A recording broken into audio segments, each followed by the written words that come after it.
Welcome back to the Clinician Career Reboot Podcast. I am so glad you're here.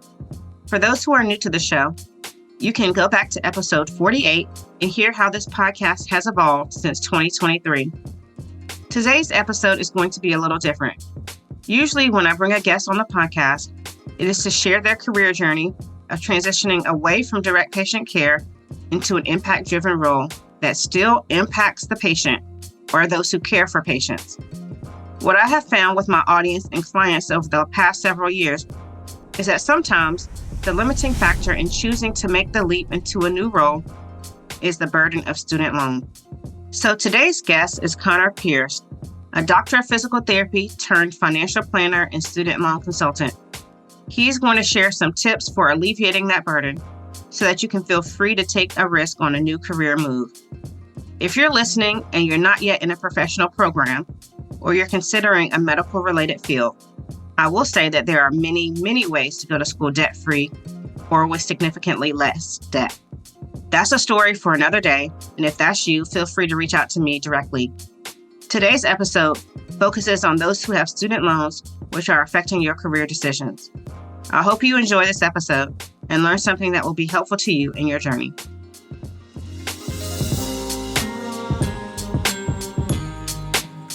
Thank you so much for tuning in today. Today, I am joined by my next guest, Connor Pierce. Thank you so much for being here, Connor. Hey, thanks so much for having me, Brandy. All right, let's start by introducing yourself to the audience. Yeah, so my name is Connor. I am a doctor of physical therapy by degree, although now I'm a full-time fiduciary financial planner and student debt consultant. So I kind of make the joke, I used to treat people for one type of pain, and now I treat them for a much different. But at this point, I've consulted on over $100 million in student debt for a lot of physical therapists, a lot of healthcare professionals. But yeah, I love helping people with their student debt because I find it's an area that is so often holding people back from maybe taking the job they want, maybe doing something that they're truly passionate about. And I truly believe if you understand all the different options and opportunities, that doesn't always have to be the case.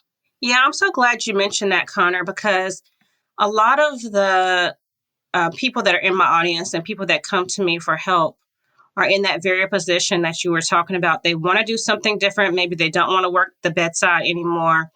They want to do a non-clinical role, but they're having to make different decisions because of their student loan debt. Either they're trying to work for a not-for-profit, and so they can't leave their current job and they feel stuck in it, or the income that they need for this next jump is so significant because of the student loans. So I want to talk to you more about that. But let's talk about your journey. How did you go from being a physical therapist to working in financial planning, and how did it all start? Yeah, it's a bit of a whiplash, right? It's like people are like, wait, you're a physical therapist, but you do financial planning now? It's maybe not a traditional type of non-clinical switch, but it kind of makes sense, I feel like, when you hear about my journey. So journey started with physical therapy, and I became a PT because, like most people, I was hurt. I actually had a spondylolisthesis at L5-S1. I was recommended a fusion as a 15-year-old, but fortunately got a second opinion. They said, hey, why don't you try PT? So I became a PT because I was able to avoid a surgery. Haven't had back pain since, knock on something, that hopefully it stays that way. But went to PT school at a small school in Pennsylvania called Lebanon Valley College. And as I was going through there, I happened to meet my current wife. And while we were in PT school, we were actually deciding, do we get married after our first year of grad school, or do we get married after our third year of grad school? And when you're PTs in PT school and you are talking about marriage, you talk about finances, right? And when you're in school, 100%. you're talking about student debt. So that's kind of where my journey started with student debt. It was very much a personal problem for my wife and I. We both have student debt. We had and still have student debt, but kind of got into it, started learning. That turned into, once we graduated, helping some colleagues, lecturing at some universities, creating an online course that people can take to learn about student loans. And now I actually partner with businesses as well to help their employees. So kind of was a personal problem that turned into, I guess, a passion for helping other people and realizing, hey, there's a lot of opportunities here. So a couple years ago, I passed an exam called the Certified Student Loan Professional Exam, which is a 3.5 hour exam dedicated to just advising on student loans. And then I also passed the Series 65 exam, which is an exam to be a fiduciary financial planner. So kind of the personal problem journey that led into, hey, this is something I'm passionate about. I was doing on the side as I treated in outpatient orthopedics at a private practice for a little more than 5 years. And then I decided to make the leap into doing it full time. Okay, so before you made this transition, you did work, because that was going to be my question. Did you go straight from school into this, or did you work as a physical therapist before you decided to go into student loan assistance and financial planning? No, so I did work in the clinic for over 5 years. So graduated in 2018 with my DPT along with my wife. Um, yeah, worked for a private practice for a little more than 5 years. Actually, was a great experience. I learned a ton about business and entrepreneurship, and even had the opportunity to help open a clinic in my final role there. But I guess you could say kind of my passion and something that I was doing on the side as I was going through that was the student debt piece. And as we all know, I wish I had all the time in the world to do everything, but kind of had to make some decisions and got an opportunity to move into the student loan advising full time, and said, hey, this is something where I hope I can really make an impact on the profession and on the folks who are actually treating in the profession rather than the patients that I was getting to see every day. So decided to make the leap. So when you made the transition, what barriers did you encounter? I mean, going from physical therapist to a totally different industry. I know some people are scared to make that leap, and then owning your own business at that. What kind of barriers or pushback did you encounter as you were trying to make that switch? That's a really great question. And it was a really tough decision. Um, just thinking of kind of that sunk cost fallacy of like, I spent all this time, all this money trying to become a really good DPT and getting some extra certifications in the PT world. I was even in a fellowship program. Um, but I decided not to go forward with that because I thought, what could I be doing with my time to really kind of chase this passion that I had for finance and helping people with finances. But the first barrier was just making the leap of, oh, I get a paycheck every 2 weeks to now I don't. um, so that was a pretty big change. And being someone who does financial advising now, I think I can relate to clients in the world of when your income is not quite as steady, there's definitely some challenges there. Um, so that was kind of one of the first challenges that I'd say I ran into. Okay. And then you just kind of push forward. How did you know well, let me back up and ask this. What is a fiduciary financial planner for those who don't know what that is? Yeah, and that's a great question. And I think expanding on this too will give people a better picture because I didn't just totally take a leap and just say, hey, I hope this works out as a full time entrepreneur. I definitely had some safety nets in place to say, hey, I have to have some sort of income. But to answer your question, a fiduciary financial planner is essentially someone that the word fiduciary in the finance world just means you have to act in someone else's best interest, your client's best interest. Believe it or not, and this is totally crazy to me, that's not every financial planner's standard. Some financial planners can sell you things and get a kickback off of it. Some of the most common ones are like life insurance policies. Mm-hmm. Some of the other things are they can put you in proprietary investment funds that take a percentage off the top or have higher kind of fees than other funds that might be very similar or almost the same thing. So as a fiduciary, I can't do any of that. I can't, say, hey, go do this refinance and I get a kickback if you refinance with this company. So it's none of that. It's truly just giving advice and what's in the best interest of the client. So when people ask, because I'm sure they do, well, if that's so, how do you get paid? So the way that I get paid for that, and actually we do this for a company that I work for, is kind of like a larger entity, but I just get paid on a monthly basis. So my clients, who are clients of mine, they pay a monthly flat fee that gives them the ability to meet with me, have meetings, get advice on their financial situation, their student debt, and answer those questions. Okay, so they just pay you off the top, and then you do whatever it is that they need you to do for them to help them, I guess, pay. Do you help people pay back their loans? Do you give them a plan? Do you show them how to structure their finances? What does that look like when you're talking about hundreds of thousands of dollars of student loans for some people? It's a big piece of the puzzle for a lot of people, especially new grads, right? Who are coming out with most often six figures of student debt. Specifically, the PT research says the average is about 153,000. Which is crazy because we don't make that coming out. Or let me just say, I didn't make that coming out of school. I did not either, Brandy. Not even close. Less than half of that on my first PT job. So yeah, it's a problem, right? And that's the research. So the real answer, I see folks with over 200,000 in student debt graduating as a PT, and you're making maybe 75, maybe 80, depends on the setting, could be a little higher, a little lower, the area of the country, of course, but it's a big problem. So yeah, the financial planning, we really kind of set up a plan for all of that as far as how do you handle your student debt? What does your cash flow look like? How should you be investing? Where should you be investing? How do you save money on taxes as you invest?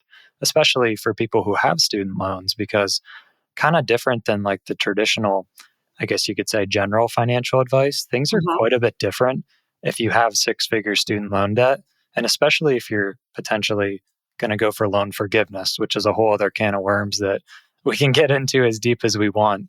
But when people have that significant of a debt to income ratio, we run the numbers, we talk about the pros and cons of different things. And, oftentimes if you do have, like, let's say a 2-to-1 student debt to income ratio, Mhm. it can make a lot of sense financially to potentially go for loan forgiveness. Yeah, and that's one thing that I want to talk with you about too, because usually when I bring a guest onto the podcast, they're sharing their journey into a healthcare related or healthcare adjacent non-clinical role. But I Hmm. wanted to chat with you because a lot of my clients and a lot of my audience get stuck with making a non-clinical transition because the student loans are standing in their way. Hmm. So I wanted you to talk a little bit about how do they bridge that gap? How do they get past that so that they don't limit themselves from doing the work that matters, doing what's going to be best for their family, but having to look at this student loan that's staring them in the face. That's such a great question, and such an important thing to talk about. And that's also kind of partly how we connected, right? Is, I've seen you posting stuff about student loans, and I obviously like helping people and informing them with student loans. And that is like such a common trap. People, again, I've looked at the research because that's the DPT in me, right? Like, what does the research have to say? And the research says people feel burdened, people feel trapped, are words that they describe when they talk about their student debt. They Mm-hmm. think they have to stay in that nonprofit job for 10 years, no matter what. And if they leave, like, the world's going to end. And, one thing that I always like to point out to my clients is, like, just like if you had a patient in front of you, right? If one intervention isn't going to work or it's not the best thing for them, there's a lot of different tools in the tool belt to kind of treat it. And yes, some of them might be faster, some of them might be slower, some of them might be a little bit more painful than others too.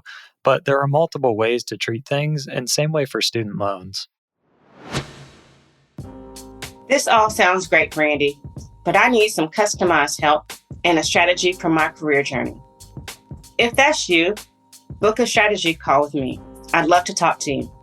Go to definingpointcc.com/strategy. The strategy call is a 45-minute coaching session designed to get to know you, your journey, and your goals, and create a personalized plan for you to follow. You'll receive a written step-by-step guide after the call. To book, go to definingpointcc.com/strategy. I'll also post the link in the show notes. So, kind of circling back of a personal example of making the career switch. When I was a DPT, right, I was getting paid every 2 weeks, but I had student loans and my wife also had student loans. And kind of crazy thinking about it now, but when I made the transition, we actually had two kids, and my wife was just transitioning to go be a full time stay at home mom. So, Wow. during that transition, we literally went to almost no income for a couple months, minimal income, I should say, because I was doing some of the one-on-one student loan consulting, and this was actually before I started doing the comprehensive financial planning. So I knew that I had some income, but it was contractor income and, some entrepreneurial stuff on the side, but was still very much in the growth phase. So not really producing anyway. So traditional thought would be, oh my gosh, if we would have had our student loan payment every single month, that transition would have been even harder. And frankly, the financial brain in me, I don't know if I would have been able to make it. Mm-hmm. But because I was fortunate to understand student loans and something in particular called income driven repayment plans, believe it or not, if you have federal student loans, your payment can be totally based off your income. So it's a calculation where they do a percentage of whatever your current income is or your most recent tax return was. And so, because my current income had gone down just about to zero, we were actually able to both get between my wife and I a $0 payment for the next year. So, again, that kind of opened up the door to say, hey, if we don't have this few $100 payment each at a minimum on the table, that's going to open up some cash flow, at least for the next year, and allow us to kind of chase this route. Whereas maybe before, honestly, I don't know if I would have made the leap if that wasn't the case. Yeah. And then when the year was up, did you have all this interest hitting you in the face or staring you in the face that you didn't, because you hadn't made the payments over that year? So again, kind of crazy. And this just has to do with all the different changes going on with student loans. And there's even some court cases going on right now. But there was a plan called the SAVE plan, the Mm-hmm. Save on a Valuable Education plan. And that plan was really unique because when I made the transition about 2 years ago, that plan was available. And the way that plan was written was any interest beyond your required monthly payment, whatever it was, would be subsidized and covered by the government. So the short answer to you is no, there was no interest accumulating, which made it even more enticing. It was like, wait, if I have no income, I can get a $0 payment and I can quote unquote make the $0 payment and my loan balance won't grow at all over the next year. And crazy enough, with some of the extensions, some of the court cases and things going on, it's still been like that. So my loan balance hasn't actually grown since I made that transition and I haven't been required to recertify my income. So kind of a crazy thing, but when you take the student loans off the table, and the only reason I could do this was because I understood it, now it's like, oh my gosh, like maybe I can make this switch that I would have been frankly afraid to do before if student loans were kind of looking me directly in the face of how am I coming up with that next month. Yeah. And so it gave you some margin to build a business or for someone else to start a job and then be able to get back to the student loans and pay them off with a higher income potentially. Exactly. That's exactly right. Because no one really wants to keep student loans around forever. It's just that they either feel like they can't get rid of it or the payment's too high or, they're working 2 and 3 jobs. Like when I graduated from school, and this was years ago because I graduated from PT school at the end of 2004. I I was working my full-time job. I was working a couple of PRN jobs. It was like Hmm. a constant work to get stuff paid off. And that's a lot for people if they want to start a family and sometimes delays people from starting families or from making other life choices. You're 100% right. People are totally delaying major life milestones, even things like moving out of their parents' house, getting married, taking that job that they want, maybe doing a residency or a fellowship or whatever is important to them. People, I think, are putting it off more and more, partly due to student debt. And the other group of people, kind of similar to yourself, are like, hey, I'm a go getter. I'm going to get after this. I'm just going to take care of these student loans. And you're working full time plus some extra in order to just kind of knock that debt down as quick as possible and then kind of move on once it's totally gone.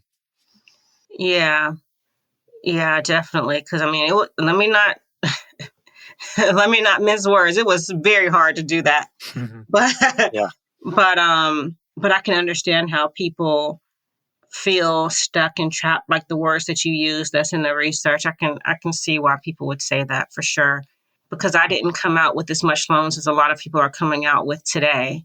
It's just grown. The cost of education, the cost of PT education has just grown astronomically over the last decade. There's not any type of inflation that I can think of that has outpaced the cost of a college education.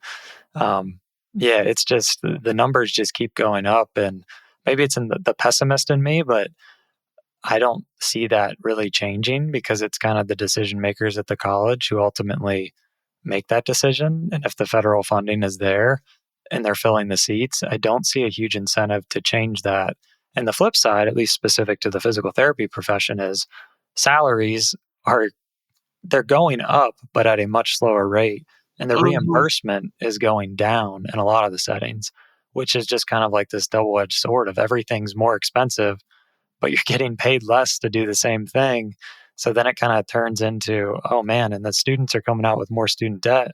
So it's kind of like this paradox of everything is kind of going opposite directions in the PT profession is what it feels like. Yeah, and what's really important to me is, as people get out from under the weight of these student loans, then for those who do stay in healthcare or do stay in patient-facing roles, they can take better care of their patients because they're not burdened, they're not stressed from the student loan payment. So I think it does help to make our healthcare system safer and how we care for our patients by having some relief from this astronomical amount of student loans. I totally agree. And that's even why, some employers are starting to offer different things like student loan benefits and different kinds of things where they can actually try and help their employees because they're starting to realize, oh my gosh, this is a huge burden. And maybe we can't pay them a ton more because the margins just aren't there. Let's be honest. It's a Hmm. business and they have to make margins. And I think a lot of businesses would love to pay their employees more, but it's like, hey, this has to come from somewhere and we have to remain in business, which is the reality, right? So some of them are starting to offer things like a direct payment to student loans, sometimes a bonus that goes towards student loans. There's even some tax benefits that businesses can get to help save them money and save their employees money when they do contribute to student loans. And kind of the thing that I like to do too is just educate. Sometimes just you don't know what you don't know. And sometimes if you can show someone, hey, there's some cool things here where you can lower your monthly payment to get a little bit more margin. You can contribute to retirement, which actually lowers your adjusted gross income, which is the income number that the government uses to calculate your payment in an income driven repayment. So there's a lot of little kind of tips and tricks, even doing things if you're married, like filing taxes separately can sometimes lower your payment.